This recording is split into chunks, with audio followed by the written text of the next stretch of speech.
بیٹھا ہوا علم حاصل کر رہا ہے، اپنے مطالعے کے اندر مشغول ہے۔ فرمان کہنے لگی کہ مجھے آپ ایک رات کی قیام کی اجازت اپنے گھر کے اندر دے دیجیے، صبح کھانے والے دیکھیں گے کہ فلاں آدمی رہ گیا، مجھے لینے کے واسطے میرے والدین ایک رات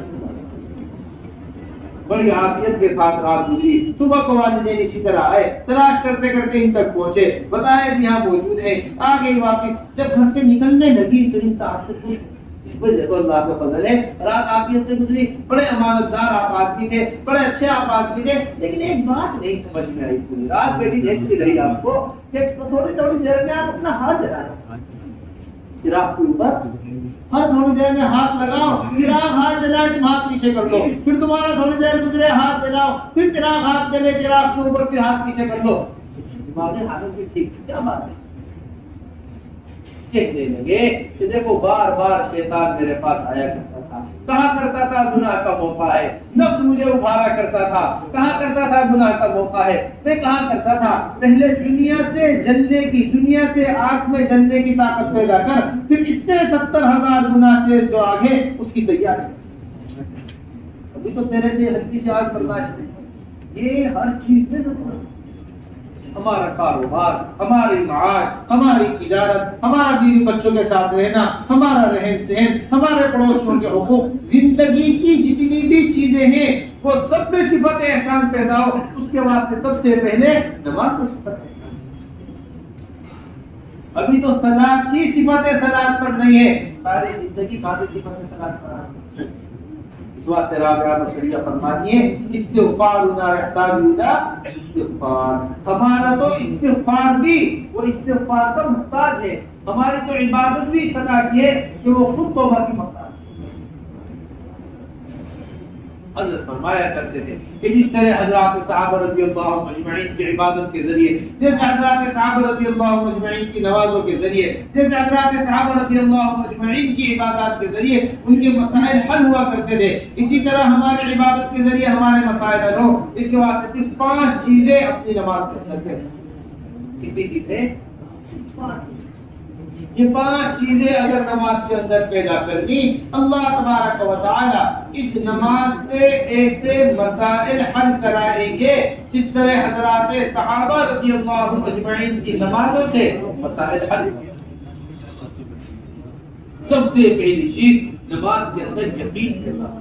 نماز کے اندر کیا پیدا ہو کہ اللہ تبارک و تعالی میرے مسائل حل کریں گے، اور صرف نماز کے اوپر میرے مسائل حل کریں گے۔ حضرت فرمایا کرتے تھے ہم میں اور تم میں فرق یہ ہے، تم کہتے ہو نماز سے بھی ہوتا ہے، ہم کہتے ہیں نماز ہی سے ہوتا ہے۔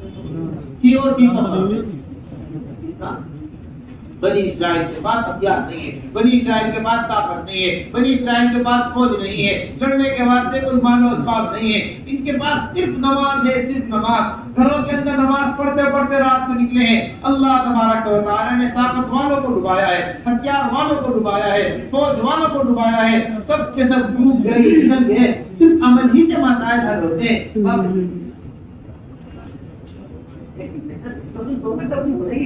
یقین بنانا پڑے گا۔ ہمارا حضرت یہ فرماتے ہیں کہ عمل کے وعدے جو ہیں عمل کے اوپر وہ اس واسطے پورے نہیں ہو رہے کیونکہ یقین نہیں ہے۔ یقین والوں کے لیے وعدے پورے ہوتے ہیں، اور جن کو شک ہوتا ہے ان کے تو نفاق میں اضافہ ہوتا ہے خلاف عقل والوں سے۔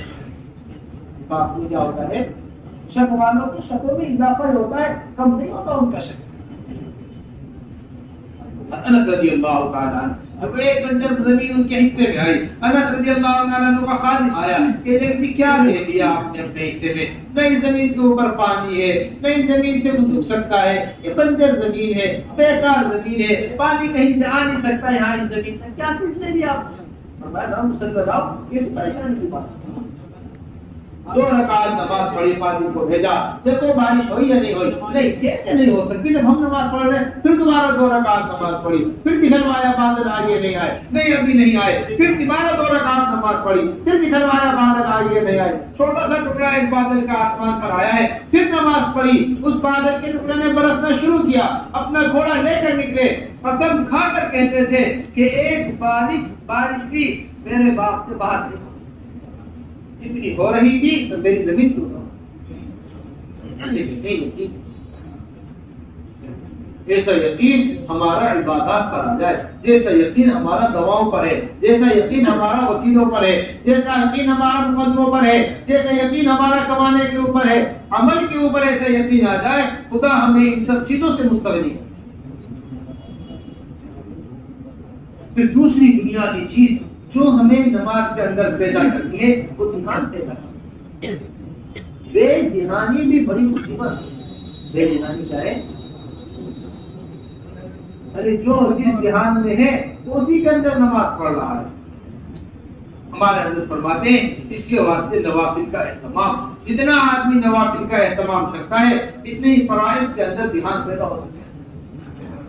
جیسا دھیان حضرات صحابہ رضی اللہ اجمعین کو ہوا کرتا تھا، ایسا دھیان ہوا کرتا تھا کہ سانپ چھت سے گرا، بچے کو لپٹ گیا، صحابی نماز پڑھ رہے برابر میں، سلام پھیر کر پوچھنے لگے کیا بات ہو گئی، کچھ شور کی سی آواز آ رہی تھی کہ چھت سے سانپ گرا تھا، بچے کو لپٹ گیا تھا۔ فرمانے لگے ہاں جب ہم نماز پڑھتے ہیں دنیا سے تعلق ختم ہو جاتا ہے، تو صحابی کو نگرانی کے واسطے بھیجا، جاؤ نگرانی کرنا فلاں سرحد پر کھڑے ہو کر، اگر کوئی بات پیش آئے ہمیں بتا دینا، فوراً اپنے ساتھی کو بتا دینا۔ نماز پڑھ کر سورہ کہف پڑھنی شروع کر دی، جب قرآن کی کوئی سورت پڑھنی شروع کر دی، قرآن پڑھنے میں ایسا مزہ آ رہا کہ تیر پر تیر لگتے رہے، آ کر تیروں کو نکالتے رہے، نماز پڑھتے رہے، یہاں تک کہ سلام پھیرا، سلام پھیر کر کہنے لگے ایسا مزہ سورت پڑھنے میں آ رہا تھا، اگر اللہ کے رسول صلی اللہ علیہ وسلم یہ نہ فرماتے کہ کوئی بات پیش آئے اپنے ساتھی کو اٹھا دینا، خدا کی قسم جان چلی جاتی میری، لیکن سورت پوری ہونے سے پہلے رکوع نہ ایک مچھر معمولی سے کاٹ لے پوری نماز گزر جاتی ہے، پنکھا بند ہو جائے پوری نماز کپڑوں سے ہوا کرتی گزر جاتی ہے، پوری نماز یہ افسوس رہتا ہے کولر کے پاس پڑھنے نیت باندھ کے مجھے جگہ مل جاتی تو آرام کی نماز۔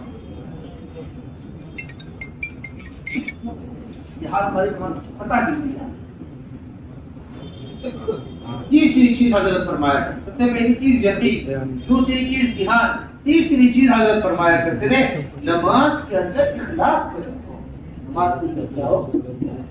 اللہ ہی کے لیے عمل ہو، اللہ کے غیر کے لیے عمل نہ ہو۔ جب اللہ کے غیر کے لیے عمل ہوتا ہے عمل بے اثر اور عمل نقصان دہ۔ انہیں رابعہ بصریہ کے بارے میں آتا ہے، ایک مرتبہ آگ لے کے جا رہی، ایک مرتبہ پانی ہاتھ میں لے کے جا رہی، لوگوں نے پوچھا رابعہ خیریت ہے؟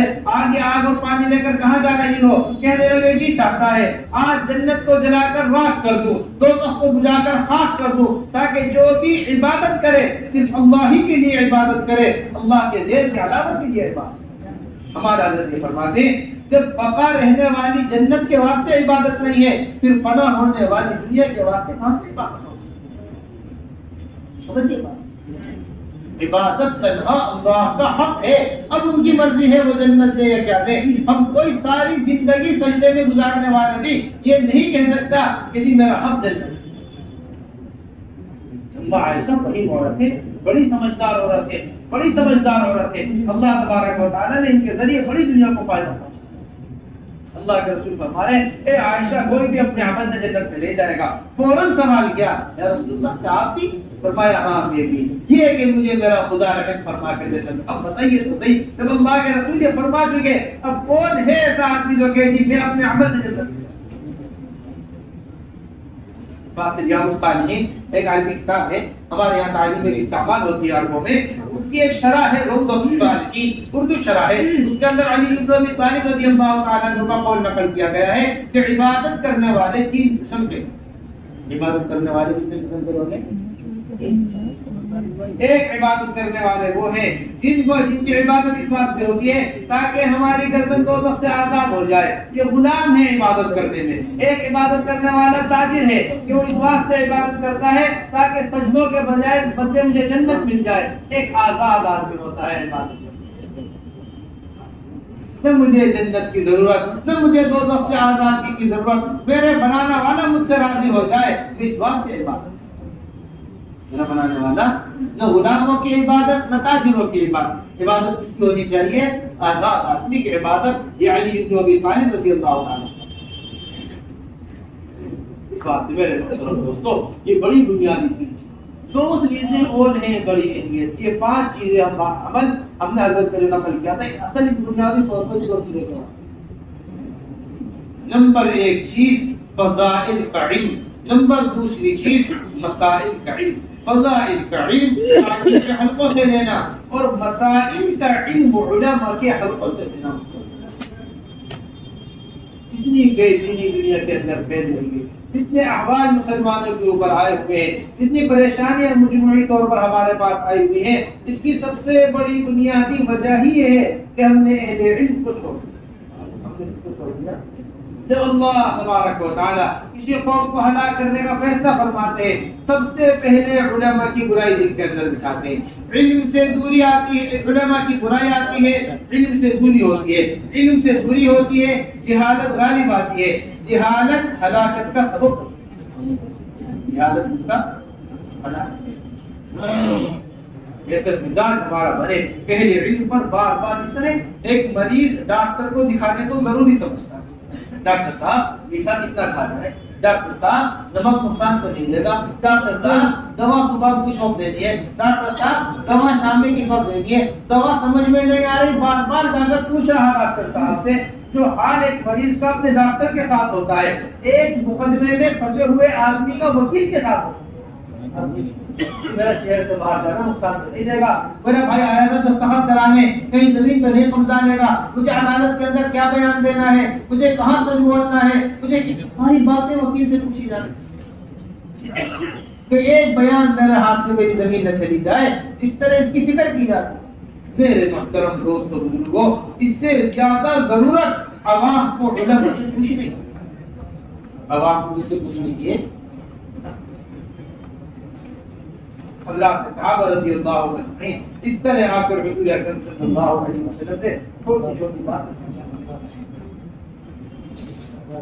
ہماری مساجد کے اندر ایسے علم کے حلقے، ہماری مساجد کے اندر ایسے سیکھنے سکھانے کے حلقے، ہماری مساجد کے اندر ایسے تعلیم کے حلقے لگے اور عوام الناس ہماری مساجد کے اندر آئے اور ہماری دہلی کی ہر مسجد مدرسہ بن جائے، ہر دہلی کا رہنے والا مسلمان طالب علم بن جائے، ہر دہلی کا رہنے والا عالم معلم بن جائے، یہ ہمارا ہدف ہے گمسار عالم کے اندر۔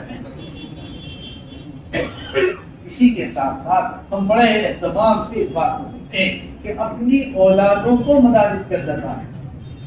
اولادوں کو ڈالیں، یہ عالم آسمان سے نہیں اتریں گے جو مسجدوں میں علم کے حلقے لگائیں گے، یہ عالم زمینوں سے نہیں اگے گے جو مسجد کے اندر علم کے حلقے لگائیں گے۔ یہ فرعونیت اور قارونیت کا مزاج ہے، یہ غیروں کا مزاج ہے کہ علم کے مقابلے میں فنون کو افضل سمجھیں۔ علم کے مقابلے میں قارون کا مزاج، قارون نے کہا تھا موسیٰ علیہ السلام، جو علم کے مقابلے میں کس کو افضل سمجھے؟ فنون کو افضل سمجھے۔ اس طرح ہمیں علم کی پھر دوسری چیز وہ حقوق اللہ، حقوق اللہ کی پابندی بڑے اہتمام کے ساتھ۔ مسلمان جو پہچانا جاتا ہے وہ اپنے اخلاق سے پہچانا جاتا ہے، مسلمان جو پہچانا جاتا ہے اپنے معاملات سے پہچانا جاتا ہے، مسلمان جو پہچانا جاتا ہے حدیث شریف کے اندر آتا ہے بڑے نقصان سے ہوگا قیامت کے دن وہ آدمی جو عبادات کے ڈھیر لے کر آئے گا، نمازیں موجود ہوں گی، روزے موجود ہوں گے، حج موجود ہوں گی، زکوٰۃ موجود ہوگی، بڑی بڑی عبادتوں کے پہاڑ ہوں گے، کسی کی زمین قبضالی ہوگی، کسی بھائی کے اوپر جھوٹا مقدمہ ڈال دیا ہوگا، کسی کو کچھ کسی کو کچھ، اللہ تبارک و تعالیٰ اس سے ساری نیکیاں لے کر دوسرے کے گناہ اس کے اوپر ڈال کر اسے دوزخ کے اندر۔ اس طرح حقوق اللہ ضروری ہے، اسی طرح حقوق العباد کی ادائیگی ہے، اسی طرح کس کی ادائیگی؟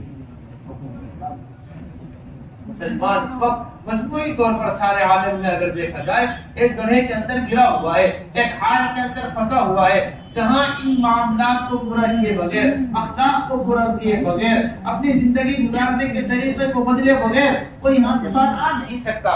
جو اصل چیزیں اپنانے کی تھی وہ چیز اپنائے بغیر ہم یہاں سے باہر۔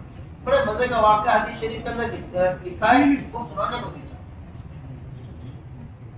حدیث میں واقعہ آتا ہے کہ 3 آدمی سفر کر رہے تھے، تینوں آدمی سفر کرتے کرتے ایک غار کے دامن میں سونے کے ارادے سے داخل ہو گئے۔ وہاں لیٹے رات کو سونے کے لیے اوپر سے پہاڑ سڑکا، ایک بڑا پتھر نے آ کر پہاڑ کے منہ کو بند کر دیا۔ اب نکلنے کے سارے راستے پر ہم تینوں نے بیٹھ کر مشورہ کیا، دیکھو جی ہم تو یہاں غار میں تھے، اس طرح بڑے پتھر نے آ کر غار کو روک دیا ہے، نکلنے کا کوئی راستہ نہیں، ایک ہی راستہ معلوم ہوتا ہے کہ اللہ تبارک و تعالی اس پتھر کو ہٹا دے، آؤ ہم سب اپنا اپنا عمل اللہ کے سامنے پیش کریں۔